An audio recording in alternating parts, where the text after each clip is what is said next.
Hi ಸ್ನೇಹಿತರೆ, ಎಲ್ರಿಗೂ ನಮಸ್ಕಾರ.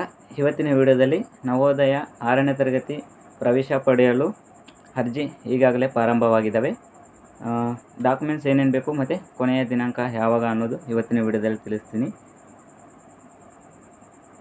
ಲಾಸ್ಟ್ ಡೇಟ್ ಬಂದುಬಿಟ್ಟು 16 ಸೆಪ್ಟೆಂಬರ್ 2024, ಅಂದರೆ ಮುಂದಿನ ತಿಂಗಳು 16ನೇ ತಾರೀಕು ತನಕ ಟೈಮ್ ಇದೆ. ಡಾಕ್ಯುಮೆಂಟ್ಸ್ ಬಂದುಬಿಟ್ಟು ಸ್ಟೂಡೆಂಟ್ ಸರ್ಟಿಫಿಕೇಟ್ ಬೇಕಾಗುತ್ತೆ. 5ನೇ ತರಗತಿ ಓದ್ತಕ್ಕಂಥ ಸ್ಟೂಡೆಂಟು ಮುಂದೆ 6ನೇ ತರಗತಿಗೆ ಈ ಒಂದು ನವೋದಯಗೆ ಅಡ್ಮಿಷನ್ ಮಾಡ್ಸೋಕ್ಕೆ ಇವಾಗಲೇ ಈ ಒಂದು ಅರ್ಜಿಯನ್ನು ಕರೆದಿದ್ದಾರೆ. ಮತ್ತು ಸ್ಟೂಡೆಂಟ್ ಸರ್ಟಿಫಿಕೇಟು ಅದೇ ರೀತಿ ಮತ್ತು ಒಂದು ಫೋಟೋ ಬೇಕಾಗುತ್ತೆ, ಆಧಾರ್ ಕಾರ್ಡು, ಒಂದು ಸಿಗ್ನೇಚರ್.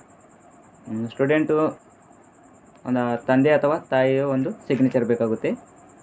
ಇಷ್ಟು ಡಾಕ್ಯುಮೆಂಟ್ಸು ಇದ್ದರೆ ನೀವು ಅರ್ಜಿಯನ್ನು ಸಲ್ಲಿಸ್ಬೋದು.